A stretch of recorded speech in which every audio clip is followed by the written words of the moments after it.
What's up mga kamuging? Welcome back sa aking channel. For today's video, magluluto tayo ng sinigang na bangus with cactus. Kung naaalala nyo, yung una kong upload, yun ay ang paksiw na tilapia with cactus. Ngayon naman ay sinigang na bangus with cactus. Ayan, talaga naman napakasarap nito at nagiging paborito ko na nga ang tinatawag nilang karimbuaya.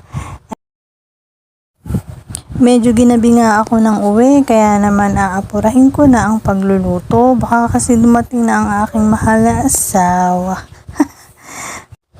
Siyempre, gusto ko pag uwi niya ay kakain na lang siya, 'di ba? Siyempre pagod yun sa trabaho, kaya pinaghahanda ko siya ng pagkain bago dumating. Ayan, magiging masaya yun kasi makakahigop na mainit na sabaw pagdating niya.